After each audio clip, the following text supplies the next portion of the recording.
নিতাই গৌর সীতানাথ প্রেমানন্দে একবার হরি হরি বল। নিতাই গৌর সীতানাথ প্রেমানন্দে একবার হরি হরি বল। ভক্তবৃন্দের চরণে আমার কোটি কোটি দণ্ডবত প্রণিপাত। আজ 25শে বৈশাখ, বিশ্বকবি, পৃথিবীর কবি, কবিগুরু রবীন্দ্রনাথের আজ জন্মদিন। 1268 বঙ্গাব্দের 25শে বৈশাখ তার আবির্ভাব। যদি কেউ বলেন যে ভাগবতের আসরে রবীন্দ্রনাথ কেন, রবীন্দ্রনাথ ভাগবতের আসরে প্রাসঙ্গিক। রবীন্দ্রনাথ নিজে ভক্ত কবি, বৈষ্ণব কবি ছিলেন। তিনি ভানু সিংহের পদাবলী, বিদ্যাপতির পদাবলীর অনুসরণে ভানু সিংহের পদাবলী রচনা করেছিলেন। তার সমস্ত গানে ভগবানের কথা। আমার কবিতা রয়ে করে টানাটানি, তোমা পানে ধায় তার শেষ অর্থখানা। ভগবানকে উদ্দেশ্য করে বলছেন, আমার কবিতার কতজনা কত ব্যাখ্যা করে, কিন্তু আমার কবিতার শেষ অর্থ হে ভগবান তোমার কথাই বলে। আমার মাথা নত করে দাও হে তোমার চরণ ধুলার তলে, আমার সকল অহংকার হে আমার ডুবাও চোখের জলে। এ কথা কে বলতে পারে? এ কথা জিজ্ঞেস বলতে পারে? ভক্ত কবি ছাড়া কেউ বলতে পারে না। তিনাদেবী শুনিছেন তরণী বৈষ্ণনা। এই কথা দেখুন, বৈষ্ণবের লক্ষণ তো সেই কেমন লক্ষণ। আমার মাথা নত করে দাও হে তোমার চরণ ধুলার তলে, হে ভগবান তোমার চরণ ধুলার তলে যেন আমার মাথাটা নত হয়ে যায়, আমার যত অহংকার সব ধ্বংস হয়ে যান চোখের জলে যেন আমি ভাসি। অন্তরমম বিকশিত করো অন্তরতর হে, তুমি আমার অন্তরতর, আমার অন্তরের চেয়েও তুমি প্রিয়। তাই আমার অন্তরটিকে আলোকিত করো। যে অন্তর অন্ধকার হয়ে রয়েছে, তোমার কথা চিন্তা করে না, অজ্ঞানের আধারে ডুবে রয়েছে যে হৃদয়, সেই হৃদয়টিকে আলোকিত করো তুমি। অন্তরম বিকশিত করো অন্তরতর। রবীন্দ্রনাথের নৈবেদ্য এবং গীতাঞ্জলি পড়লেই দেখবেন সব গোবিন্দ ভগবানের চরণে নিবেদন। রবীন্দ্রনাথের বংশপরায়ণ বৈষ্ণব ছিলেন, পরবর্তীকালে ব্রাহ্ম হয়েছিলেন, কিন্তু এই বৈষ্ণবীয় ভাবটি যায় নাই অন্তরে। তাই সকল কবিতার মধ্যে একটা বৈষ্ণবীয় ভক্তির ধারা সব অনুষ্ঠিত হয়েছে।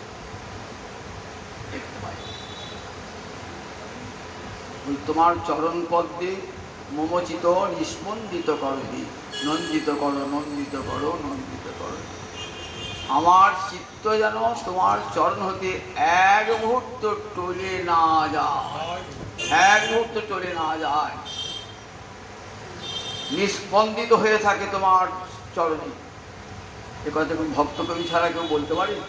ভক্ত কবি ছাড়া নিজেকে কেমন করে সম্পূর্ণভাবে আত্মবিসর্জন দিয়েছে। খেয়া কাব্যে কৃপণ বলে একটা কবিতা আছে, সেখানে রবীন্দ্রনাথ দেখাচ্ছেন আমরা ভগবানের কাছে কত চাই। ধন দাও, দৌলত দাও, টাকা দাও, পয়সা দাও, অর্থ দাও, যশ দাও, বিনিময়ে ভগবানকে কিছুই দিই না। গীতাঞ্জলিটা ইংরেজিতে অনুবাদ করে রবীন্দ্রনাথ নোবেল পুরস্কার পেয়েছিলেন। সেই গীতাঞ্জলি পাঠে সারা বিশ্ব মুগ্ধ হয়ে গেছিল। শুধু ভারতবর্ষ নয়, পাশ্চাত্য দেশের কবি, জ্ঞানী, বিদ্বান তারাও মুগ্ধ হয়ে গেছিল। সেখানে একটি কবিতা ইংরাজিতে আছে, অনুবাদ করেছেন গীতাঞ্জলি। একদিন একটা ভিখারি রাস্তায় গান করতে করতে যাচ্ছে, এক ঝোলাটি সম্বল আর একটি খঞ্জনি, গান গাইতে গাইতে যাচ্ছে। কিছু দূরে গিয়ে দিল একটা সোনার রথ গ্রাম দিয়ে চলেছে। সোনার রথ গ্রামে, গ্রামে তো গরুর গাড়ি চলে, সোনার রথে আসবে কে? রাজা আসছেন, বিশ্বের রাজা আসছেন সোনার রথে চলেছে। রাজ দর্শন ভগবত দর্শনের সমান। আজ আমার কি শুভ দিন, আজ রাজ দর্শন হবে। শুধু তাই নাই, আমার সব অভাব মিটে যাবে, আমাকে আর ভিক্ষা করতে হবে না। রথ এগিয়ে আসছে, এক পাশে দাঁড়িয়ে আছে। রথটি এলো, ভাবলেন ভিখারি যে দুপাশে বোধহয় মণিমুক্তা ছড়াতে ছড়াতে রাজা আসবেন। রাজা রানী যখন আসেন দুপাশে মণিমুক্ত ছড়াতে ছড়াতে আসেন, আমি সেগুলি কুড়িয়ে নেব আমার ঝোলাতে, আমাকে আর ভিক্ষা করতে হবে। এই আশায় বুক বেঁধে দাঁড়িয়ে আছেন। আজ আমার বড় সৌভাগ্যের দিন। রথ কাছে এলো, রাজা নামলেন রথ থেকে নেমে ভিখারির কাছে একটি হাত পাতলেন। অবাক হয়ে গেলেন ভিখারি, আমি রাজার কাছে হাত পাতবো, রাজাই আমার কাছে হাত পাতছেন, ঠাট্টা করছেন আমাকে না। অনেকক্ষণ হাত টিপিতে আছে। তখন একটা ভিক্ষা করে পেয়েছিলেন, চালের দানা তুলে দিলেন। ভাবলেন যা ভেবেছিলাম তা তো হলো না। ভেবেছিলেন রাজ দর্শন হলো, দুপাশে কত মণিমুক্তা আছে কুড়িয়ে নেবো, কিন্তু কিছুই তো হলো না। সন্ধ্যাবেলায় বাড়ি ফিরেছেন, ছোট্ট কুটিরে চাল ডাল যা পেয়েছেন সব উবুড় করে ঢেলেছেন। দেখছেন সব চালের দানা, যে চালের দানা দিয়েছিলেন না, সেই চালের দানাটি সোনা হয়ে গেছে। তখন বলছে দিলাম যা রাজ ভিখারি দিয়ে, সোনা হয়ে এলো। একটা চালের দানা দিলাম আর সেটি এক খণ্ড সোনা হয়ে চলে গেল। যদি সর্বস্ব উজাড় করে দিতাম আমার জীবনটাই হয়ে যেত স্বর্ণময়। ভগবানকে দাম, কিন্তু আমরা ভগবানকে নিই, ভগবানের কাছে ভগবানকে দিতে পারি না। কত বড় ভক্ত কই বলুন দিকে একবার। রবীন্দ্রনাথ আজ তার সারা বিশ্ব জুড়ে আজ তার জন্মদিন পালিত হচ্ছে, সবাই কবিকে প্রণাম জানাচ্ছে। আমরাও ভাগবতের প্রারম্ভে কবিচরণে কোটি কোটি প্রণাম জানাই, কোটি কোটি প্রণাম জানাই। এইবার মধ্যযুগে এক বিশিষ্ট কবির কথা শোনাব আপনাদের। চৈতন্য চৈতামৃত রচয়িতা, যার চৈতন্য চৈতামৃত রচনা শেষ হয়েছিল কবে? শাকে সিন্ধগ্নি বাণেন্দু জ্যৈষ্ঠে বৃন্দাবনান্তরে সূর্যন্নি অসিত পঞ্চম্যাং গ্রন্থ অয়ং পূর্ণতাং গত। শাকে সিন্ধগ্নি বাণেন্দু, অঙ্ক গুনতে হয় কোন দিক থেকে? বাঁ দিক থেকে গুনতে হয়। সংখ্যানাং বামত গতি, বাম দিক থেকে। ইন্দু মানে চাঁদ, চাঁদ কটা? একই চন্দ্র, এক। বাণেন্দু, বাণ পাঁচে পঞ্চবাণ 15। অগ্নি, তিনে নেত্র, নেত্রতে অগ্নি ঝরে, সমস্ত তেজ প্রকাশিত হয় চোখেতে। আমাদের ভিতরে যে অগ্নি আছে সেটার প্রকাশ কোথায়? সেটার প্রকাশ হলো চোখে। তিনে নেত্র মানে দুটো চোখ আমরা দেখতে পাচ্ছি, আরেকটা কোথায়? একটা অন্তঃচক্ষু আছে। আপনি যখন স্বপ্ন দেখছেন, ঘুমিয়ে গেছেন, তখন কি দেখবেন? যে ভিতরে একটা চোখ সব দেখাচ্ছে আপনার অন্তরটা।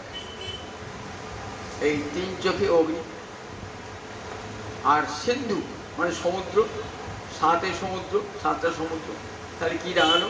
1537 খ্রিস্টাব্দে জ্যৈষ্ঠ মাসে সূর্য মানে রবিবারে, সূর্যের বার কবে?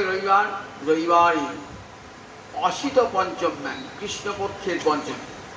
বৈশাখ মাসে পূর্ণিমার পর যে কৃষ্ণপক্ষের পঞ্চমী তিথি, সেই পঞ্চমী তিথিতে বৃন্দাবনের মধ্যে আমার এই চৈতন্য চরিতামৃত রচনা সম্পূর্ণতা প্রাপ্ত হয়েছে। 1537 শকাব্দ, ইংরাজি কত খ্রিস্টাব্দ হবে? শকাব্দের সঙ্গে 78 যোগ করলে কত হবে? 1537 সঙ্গে 78 যোগ করুন, 1615 খ্রিস্টাব্দ। আজ থেকে প্রায় 400 বছর আগে জ্যৈষ্ঠ মাসে বৃন্দাবন। সেই তিথিটি গত বৃহস্পতিবার ছিল। সেদিন তো আমার এখানে পাঠ ছিল না। প্রতি বৎসর চৈতন্য চৈতামৃতির জন্মদিন পালন হয়, এবারে হয় না। ভাবলাম আমার যেদিন পাঠের দিন আছে সেদিন চৈতন্য চৈতামৃতির কথা আপনাদের শোনাব। কারণ চৈতন্য চৈতামৃত এমন একটি গ্রন্থ যেটি না পড়লে বৈষ্ণব তত্ত্ব জানা যায় না। কৃষ্ণদাস কবিরাজের বাড়ি কোথায় ছিল? এই বর্ধমান জেলার ঝামটপুরের কাছে, বাহরানের কাছে ঝামটপুর। এই ঝামটপুরে কবিরাজ গোস্বামী পাদ জন্মগ্রহণ করেছিলেন 1528 খ্রিস্টাব্দের কাছাকাছি। কেউ জন্মকালটা সঠিক বলতে পারে না। পণ্ডিতেরা আনুমানিক বলেন 1528 খ্রিস্টাব্দের কাছাকাছি কোনো সময়ে জন্ম। তার সঙ্গে কিন্তু গৌরহরি, নিতাই চাঁদ, অদ্বৈত প্রভু, শিবাজ বাহাদুর কেউ প্রকট ছিলেন না। সেইটির উপর ভিত্তি করে দেখেছেন 1528 খ্রিস্টাব্দে কাছাকাছি কোনো সময়ে কৃষ্ণদাস কবিরাজ জন্মগ্রহণ করেন। পিতার নাম ছিল ভগীরথ, মায়ের নাম ছিল সুনন্দা। কবিরাজ মানে বৈদ্য, জাতিতে বৈদ্য ছিলেন। বৈদ্য কি করে? চিকিৎসক ছিলেন, চিকিৎসা ব্যবসা ছিল তার পিতার। কিন্তু কবিরাজ গোস্বামী পাদ ছোটবেলা হতে খুব মেধাবী, অল্প সময়ে বহু শাস্ত্র শিখে ফেলেছিলেন। তার একটি ভাই ছিল, ভাইটির নাম শ্যামদাস। কৃষ্ণদাস কবিরাজ যখন 6 বছর বয়স, ভাইয়ের যখন 4 বছর বয়স, তখন পিতৃবিয়োগ হয়। কিছুদিন বাদে মাতৃবিয়োগ হয়ে যায়। অনাথ হয়ে গেলেন 2 ভাই। আত্মীয় স্বজন প্রতিবেশীরা 2 ভাইকে মানুষ করলেন। সেইখান থেকে শিক্ষা লাভ করলেন। ওই শত দারিদ্র্যের মধ্যেও লেখাপড়া শিখলেন আমাদের কৃষ্ণদাস কবিরাজ। কৃষ্ণদাস কবিরাজের লিখেতে অষ্টপ্রহর হতো। সেই অষ্টপ্রহর উপলক্ষে বহু লোক সমবেত হয়েছে নাম কীর্তন শুনবার জন্য। এসেছেন নিতাই চাঁদের শিষ্য নীলকেতন রামদাস। নিতাই চাঁদের মতনই পাগল, কখনো লাফাচ্ছেন, কখনো কাঁদছেন, কখনো হাসছেন, কখনো কারো পিঠে চাপিয়ে দিচ্ছেন উন্মাদের মতো। হাতে একটা বাঁশি। এসে কবিরাজ গোস্বামী খুব আদর করে আপ্যায়ন করলেন। পূজা আচার করছেন যিনি গুণান্নব মিশ্র বলে এক পুরোহিত। তিনি কোনো সম্মান দান করলেন না, সম্ভাষণ করলেন না। তাকে দেখিয়ে বলছে, এই দেখো, ইনি হলেন সেই রোমহর্ষ ঋষি, দ্বিতীয় রোমহর্ষ ঋষি। দেখেছো, যে রোমহর্ষ ঋষি নিত্যানন্দকে দেখে, বলরামকে দেখে উঠে দাঁড়ায় না। এই দেখো, এই তারই চর, তারই দূর এই প্রতিনিধি, এই গুণান্নব কিছু বললেন না। নাম সংকীর্তন হয়ে গেছে। ভাই শ্যামদাসের সঙ্গে তর্ক বাধে। ভাই শ্যামদাস বলছেন, আমি গৌরহরিকে মানি, নিত্যানন্দকে মানি। বলে সে কি? দুই ভাই এক তনু সমান প্রকাশ। গৌরহরি আর নিতাই চাঁদ দুই ভাই এক তনু সমান প্রকাশ। আর তুমি বলছো আমি নিত্যানন্দকে মানি না? আটখানা মানো আর আটখানা মানো না। দুজনকে না মানলে সে হয় পাষণ্ড, আর একজনকে মানিয়া একজনকে না মানে তাকে বলে ভণ্ড। নিত্যানন্দের নিন্দা শুনে মিনকে তো নাবদাস মাসিটা ভেঙে দিয়ে পালা। কবিরাজ গোস্বামী মনে খুব বড় ব্যথা পেলেন। আমার গৃহে বৈষ্ণব অতিথি, পরম ভাগবত বৈষ্ণব অতিথি, তিনি অপমানিত হলেন, ভাইকে ভৎসনা করে। এখানে লিখেছেন সেই রাত্রি ভাইয়ের সর্বনাশ হল। কি সর্বনাশ হলো তার কোনো উল্লেখ নেই। খুব মনে ব্যথিত হলেন, জলস্পর্শ করলেন না। রাত্রি তো অত্যন্ত বিষণ্ণ মনে শুয়ে আছেন যে আমার গৃহে ভক্ত বৈষ্ণব অপমানিত হয়ে গেল, আমার ভাই অপমান করলো, এই গৃহে আর থাকলো না ভাইয়ের কাছে। মনে মনে ভাবলেন কোথায় যাই কোথায় যাই। রাত্রিবেলায় দেখছেন নিতাই চাঁদ এসে গেছে। প্রেমে পূর্ণিত নয়ন ঘূর্ণিত চঞ্চল মৃগগতি নিন্দিত। দেখছেন প্রেমে নয়ন ঘুরছি, হরিণের গতিকেও হারিয়ে দেয় এমন করে। প্রকাণ্ড সুবরিত দেহ, কোমল লোচন, কি সুন্দর মুখ, পদ্মের মতো লোচন, অঙ্গ কান্তিতে সব দিন আলোকিত হয়ে গেছে। বলছেন অয়ে অয়ে কৃষ্ণদাস না করিহ ভয়, বৃন্দাবনে যাহ তাহা সর্বলভ্য।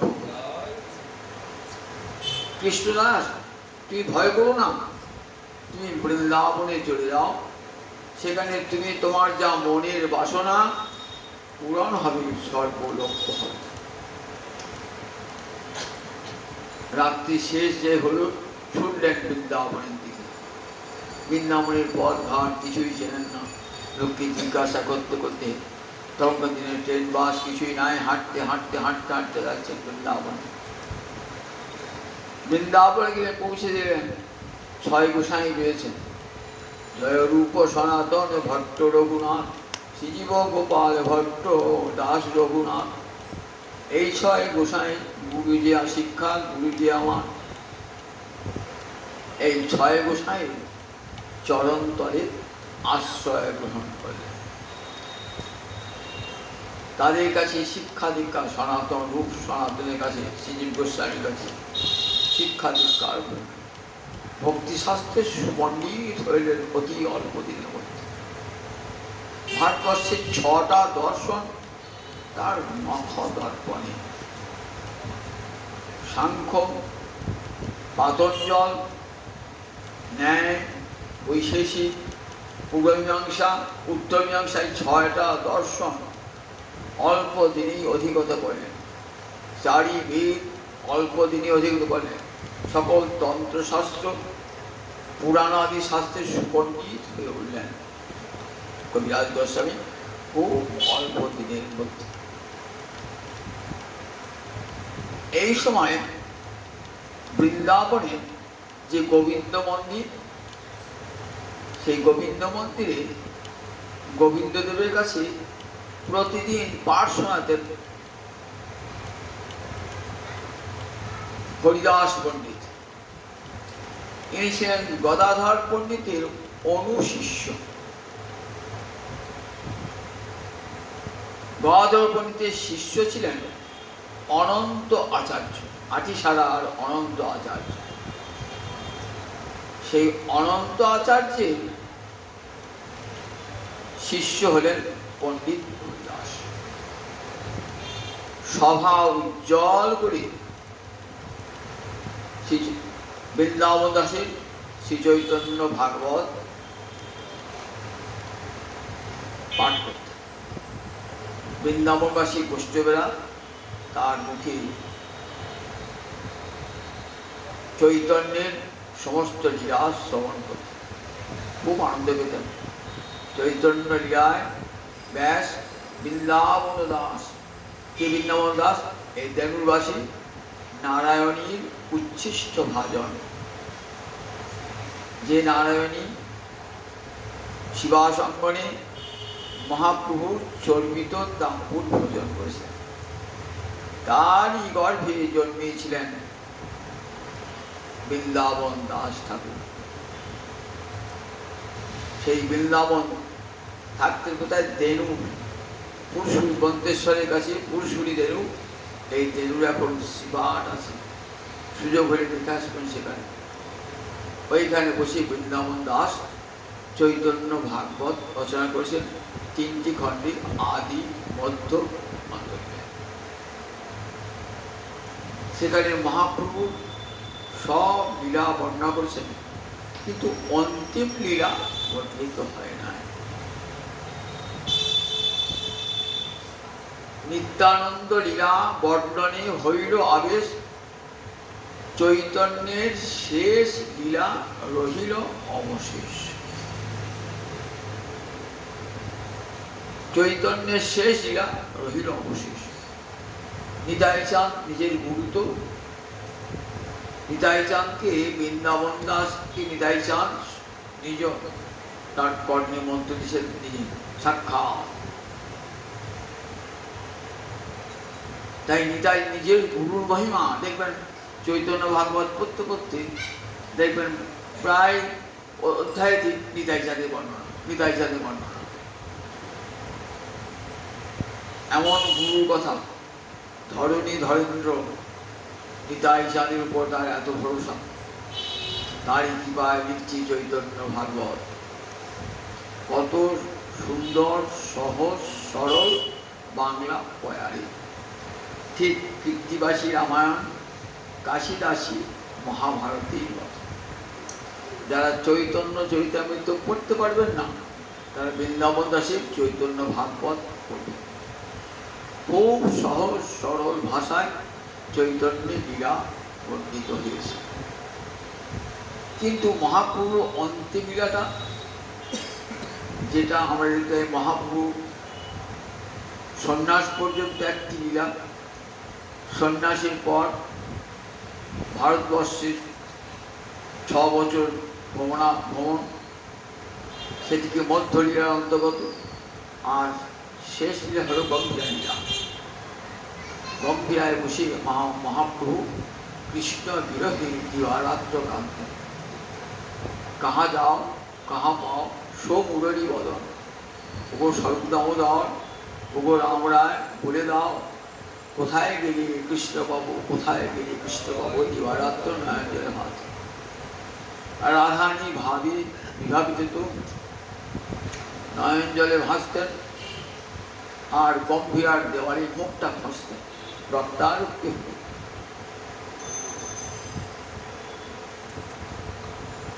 বাইরে গোবিন্দ বলছেন, প্রভু অনেক রাত্রি হলো, এবার নিদ্রা যাও প্রভু, এবার নিদ্রা যাও প্রভু। সারাটি রাত বিনিয়ে বিনিয়ে কাঁদছেন।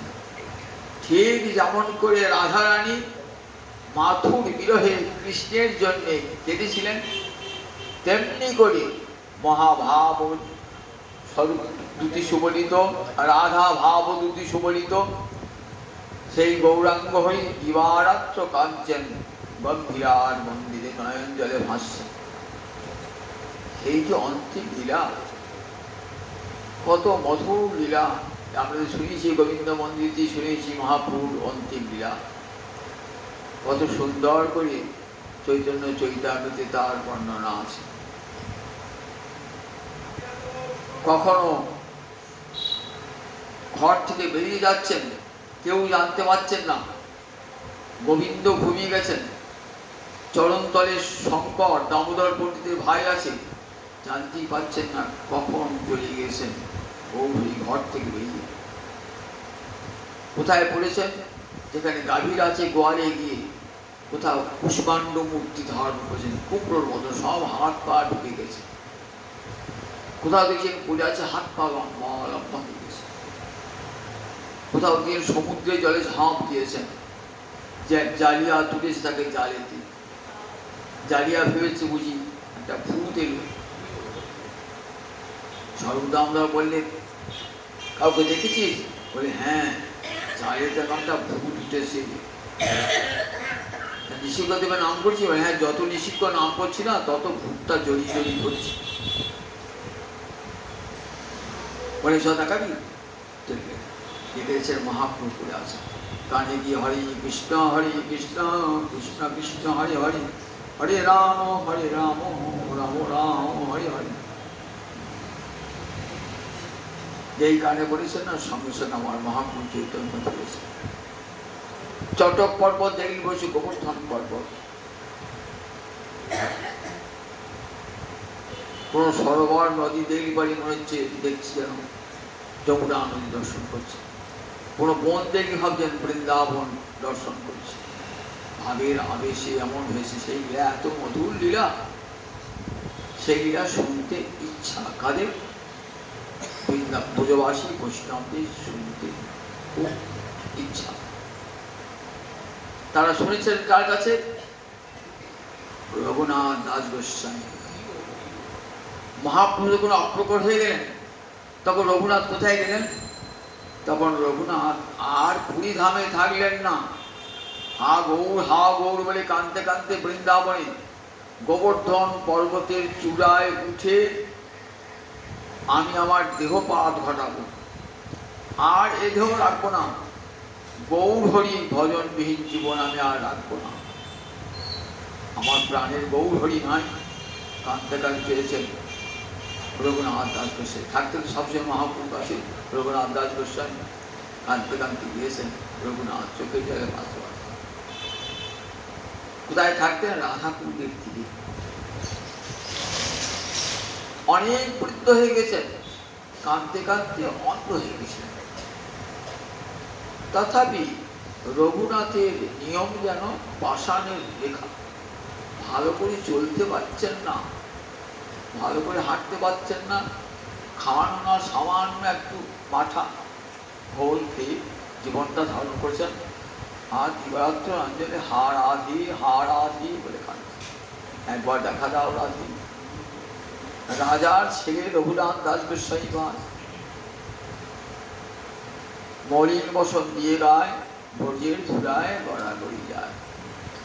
রাধানী, আমি যে তোমার দাসী, একবার দেখা দেবে না দাসীকে? জীবনে যে বড় স্বাদ, তোমার দাসী হব, তোমার সেবা করবো, এই বলে চোখের জায়গায় ভাসছে। অনেক বৃদ্ধ হয়ে গেছেন, তবু যা নিয়ম সেটি পালন করবেন। রাধাকুণ্ডের দিয়ে বসে আপনাকে দেখতে হবে রঘুনাথ দাস গোস্বামী দাঁড়িয়ে রয়েছে রাধাকুণ্ডের দিয়ে। কবিরাজ গোস্বামী তখন যুবক, 22-23 বছর যুবক। গোস্বামীরা বললেন, দেখো তুমি থাকবে রঘুনাথ দাস গোস্বামীর কাছে। বৃদ্ধ হয়েছেন, বড় বয়স হয়েছে, ভালো করে চোখে দেখতে পারত, তুমি তার সেবা করো।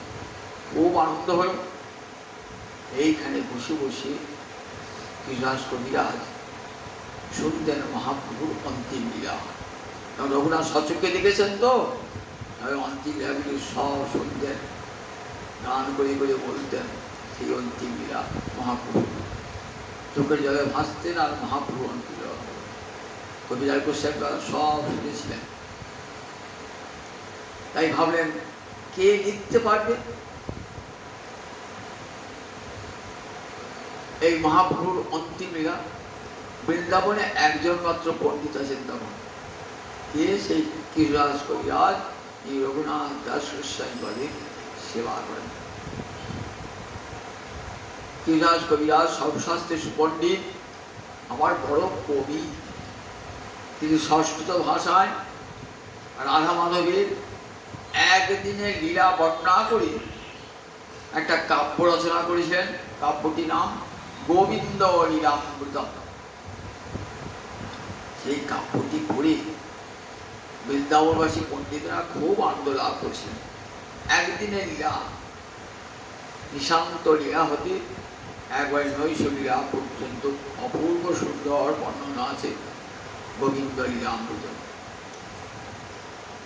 আর বিল্বমঙ্গল যিনি অন্ধ হয়ে গিয়েছিলেন, বৃন্দাবনের পথে যাচ্ছেন, যেতে যেতে গোবিন্দ স্তুতি করছেন, কৃষ্ণ বন্দনা করছেন, সঙ্গী সাথীরা লিখে নিচ্ছেন, ভক্তের মুখ দিয়ে বার হচ্ছে তো সেটি কাব্য হয়ে গেল, নাম হয়ে গেল কৃষ্ণ কর্ণামৃতম।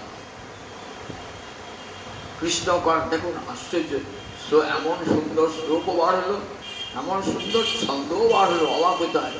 কোনো ভাবনা চিন্তা করে নয়, কাঁদতে কাঁদতে যাচ্ছেন কৃষ্ণ বন্দনা করতে করতে। রচনা করলেন বিল্বমঙ্গল কৃষ্ণ কর্ণামৃতম। দক্ষিণের ভক্ত বিল্বমঙ্গল কৃষ্ণবেন্না নদীর তীরে এক ব্রাহ্মণের গৃহে জন্মগ্রহণ করেছিলেন বিল্বমঙ্গল। প্রথম জীবনটি বড় খারাপ ছিল। চিন্তামণি নামে বেশ্যার প্রেমে এমন আকৃষ্ট হয়েছিলেন যে পিতৃশ্রাদ্ধের দিনে ঝড় বাদল নদীতে ঝাঁপ দিয়ে নদী পার হয়ে চিন্তামণি গৃহে পৌঁছালেন। চিন্তামণি বলে, দেখো আমার একটা রক্ত মাংসের দেহ, তার জন্য তোমার এত ভালোবাসা, এই দেহটা থাকবে না, কিন্তু যে নিত্য কিশোর সেই গোবিন্দ, এই ভালোবাসাটা গোবিন্দ চরণে অর্পণ। এই যেন গুরুমন্ত্র হয়ে গেল, গুরুমন্ত্র হয়ে গেল। তাই চিন্তামণি মেয়ে গুরু জয়তী বলে, চিন্তামণি আমার গুরু, আমাকে কৃপা করে পথ দেখিয়েছে, বাস এই জীবনে ঠিক পরিবর্তন হয়ে গেল। তারপরেও এক মহিলা রূপে আকৃষ্ট হয়েছিলেন, ছি ছি আমার এমন চিত্রিত জীবন। বেল গাছের কাঁটা নিয়ে চোখে ফুটিয়েছিলেন, দুটো চোখ বন্ধ হয়ে গেছিল, কাঁদতে কাঁদতে যাচ্ছেন। তখন দেখতে পান না, মুখে বলছেন সেগুলি সব পণ্ডিত। সোমগিরি গুরুর কাছে দীক্ষা গ্রহণ করলেন। দীক্ষা গ্রহণ করে কৃষ্ণ ভক্ত হয়ে কৃষ্ণের জন্য কাঁদতে কাঁদতে বৃন্দাবনের পথে যাত্রা করছে। কৃষ্ণ কর্ণামৃতম রচনা করলেন, অপূর্ব কাব্য কৃষ্ণ কর্ণামৃতম। কিন্তু সংস্কৃত ভাষায় তো তার ব্যাখ্যা না জানলে আস্বাদন হবে না। কবিরাজ গোস্বামী পাদ তার টিকা করলেন, শুনুন, বহু বড় বড় টিকা প্রকৃতি শ্লোকে। টিকাটির নাম দিলেন সারঙ্গ রঙ্গদা। সারঙ্গ মানে ভ্রমর, ভ্রমরকে রঙ্গদান করেন, অর্থাৎ ভক্ত ভ্রমর আনন্দ পান যে গ্রন্থ। টিকাটির নাম দিলেন সারঙ্গ রঙ্গদা। এই বিল্বমঙ্গলের কৃষ্ণ কর্ণামৃতে সারঙ্গ রঙ্গদা টিকা আর গোবিন্দ লীলামৃতম রচনা করেছে। তাই পণ্ডিতরা ভাবেন এত বড় পণ্ডিত্য আর নাই বৃন্দাবনে। সবাই মিলে, সব বৈষ্ণব, হরিদাস পণ্ডিত তিনি সবার অধ্যক্ষই বলে, চল কবিরাজ গোস্বামীর কাছে যাই, তাকে জানায়, নিবেদন জানায়। তখন বয়স কত কবিরাজ গোস্বামী? 80 পেরিয়ে গেছে।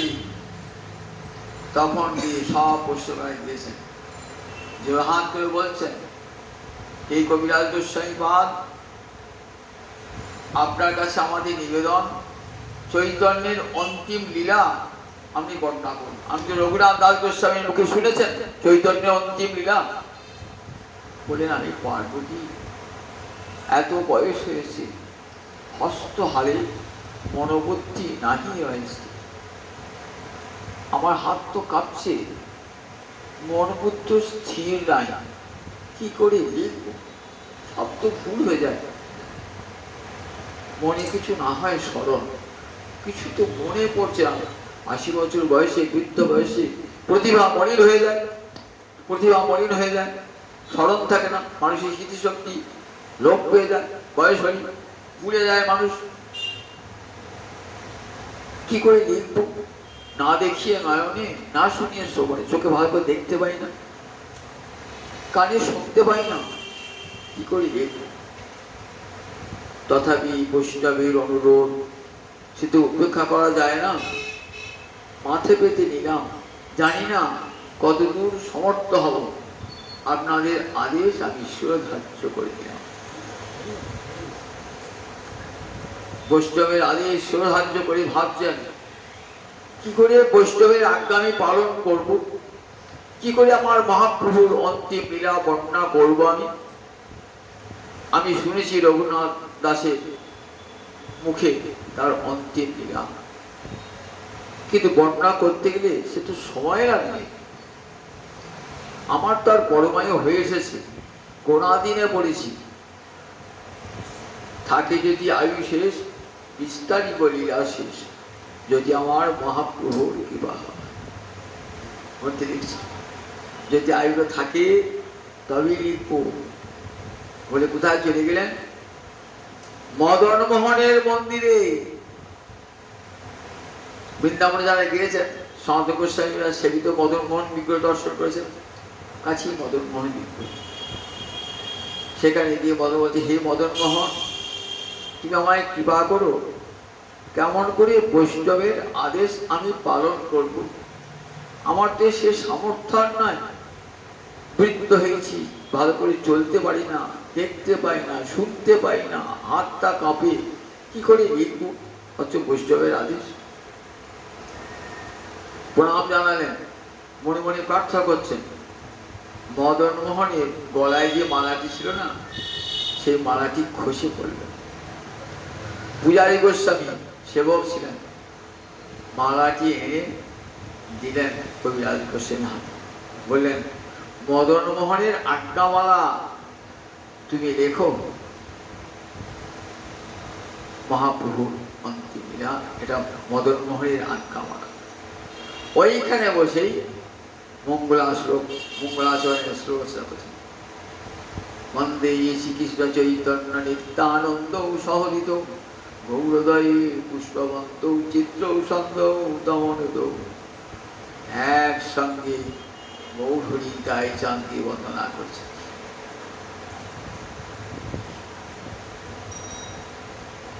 তখন আরো অন্তিম কাল হয়ে ভাবছেন, বৃন্দাবন দাস যা যা করেছে সেগুলি আমি আর বলবো না, বললে কি হবে? আমার পূর্বসূরি বৃন্দাবন দাস যিনি সাক্ষাৎ বেদব্যাস, তার অমর্যাদা হবে। বৃন্দাবন দাসের চৈতন্য ভগবতের নাম ছিল চৈতন্য মঙ্গল। আরে মুড়ো শোনো সব চৈতন্য মঙ্গল। দেখো বৃন্দাবন দাসের লেখা, দেখো যেন সুখের পাঠ। বৃন্দাবন দাস মুখে বক্তা শ্রী চৈতন্য, বৃন্দাবন দাস মুখে বক্তা শ্রী চৈতন্য, স্বয়ং শ্রী চৈতন্য বক্তা হয়ে এই চৈতন্য ভাগবত রচনা করিয়া। নাম ছিল চৈতন্য মঙ্গল, পরে বৃন্দাবনের বৈষ্ণবের নাম দিয়েছে চৈতন্য ভাগবত। বৃন্দাবন দাস মুখে বক্তা শ্রী চৈতন্য।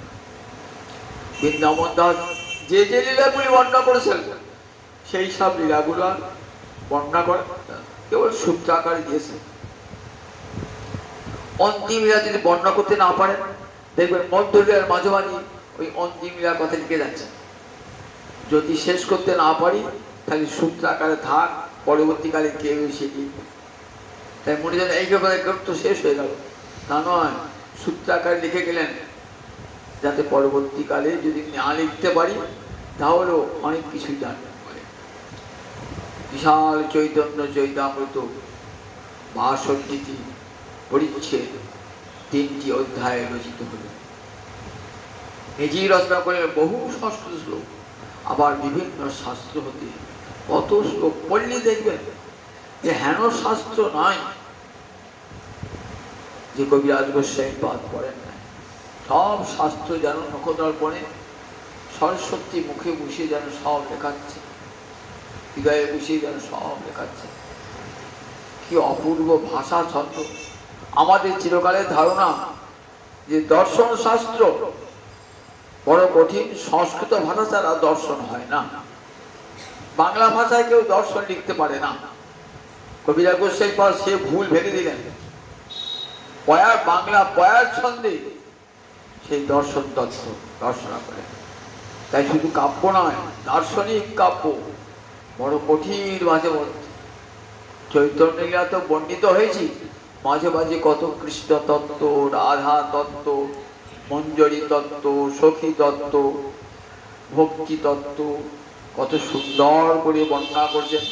যেগুলি পড়লে গোটা বৈষ্ণব দর্শনটাকে আমরা ভালো করে জানতাম। যে আর কিছু না পড়ি, যদি চৈতন্যের চরিতামৃত পড়ি, তাহলে আমরা বৈষ্ণব দর্শনকে এক রহমায় জানতে পারব। শেষ দিয়ে লিখলেন চৈতন্যের অন্তিম লীলা।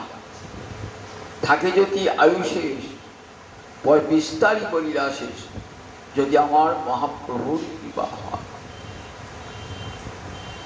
অন্তিমে আমার অপূর্ব ভাবে সেই অন্তিমরা যা যা শুনেছেন তিনি, সেই অন্তিমীরা বর্ণনা করছে, অতি সুন্দরভাবে বর্ণনা করছে। সাক্ষাৎ মহাপ্রভুকে দর্শন করেন নাই, তার অন্তিমীরা দর্শনও করেন নাই, কিন্তু রঘুনাথ দাসের মুখে শুনে সেগুলি সব লিখেছেন, অপূর্ব সুন্দরভাবে লিখেছেন মহাপ্রভুর অন্তিম লীলা। একমাত্র চৈতন্য চৈতন্যতে আমরা পাই মহাপ্রভুর অন্তিম লীলা। এইগুলি চৈতন্য ভাগবত, চৈতন্য মঙ্গল ক্রম ঠিক পাই না। এই বিশাল গ্রন্থ রচনা করে বিশ্ববাসীকে উপহার দান করেন। 3 অমৃতে ভাষাইরা এটি অমৃত। 3টা অমৃত কি কি? বিল্লমঙ্গলের কৃষ্ণ কর্ণামৃত, গোবিন্দ লীলামৃত আর চৈতন্য চৈতামৃত। 3 অমৃতে ভাষাইরা এটি গৌর গোবিন্দ লীলা শুনিতে গেছিলাম, দেহ বইলা চৈতন্য চরি। গৌর গোবিন্দ লীলা যা শুনে পাষাণ পর্যন্ত করে যায়। কৃষ্ণদাস কবিরাজ রসিক কত মাঝ, দেহ বইলা চৈতন্য চরি। বললেন দেখো, গৌর গোবিন্দ লীলা শুনিলে রয়েছিলাম, তাহাতে না হইল মরচি। নট ঠাকুর কাঁদছে, তাতে আমার চিত্ত হলো না। কবিরাজ গোস্বামী পাদ এমন উপহার দান করলেন বিশ্ববাসীকে চৈতন্য চৈতামৃত। সেই চৈতন্য চৈতামৃত গত বৃহস্পতিবার বৈশাখ মাসের পর কৃষ্ণপক্ষের পঞ্চমী, সেই পঞ্চমীতে বৃন্দাবনে বসে রচনা করেছিলেন। সম্পূর্ণতা এই গ্রন্থ রচনা করতে 10টি বছর লেগেছিল। সারা বিশ্বে প্রশংসিত, কত ভাষায় অনুবাদ হয়েছে, অনেক ভাষায় অনুবাদ হয়েছে। লন্ডনের মিউজিয়ামে এই ইংরাজি অনুবাদ 3 খণ্ডে বিশাল অনুবাদ চৈতন্য চৈতামৃত। বিশ্বের যত ভক্ত বৈষ্ণব পণ্ডিত তারা উচ্চ ঈশ্বরে সাধুবাদ করেছেন এই চৈতন্য চৈতামৃত পড়ে। এমন এক গ্রন্থ যেটি পড়লে পরে ভারতবর্ষের দর্শনকে অনায়াসেই জানা যায়। সেই চৈতন্য চৈতামৃত রচয়িতা কৃষ্ণদাস কবিরাজের চরণে আজ কোটি কোটি প্রণাম জানাই। তার রচিত চৈতন্য চৈতামৃতকে কোটি কোটি প্রণাম জানিয়ে এইখানে হরিকথার সম্পূর্ণ কৃষ্ণ জয় তাই জয় তাই জয়।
Hare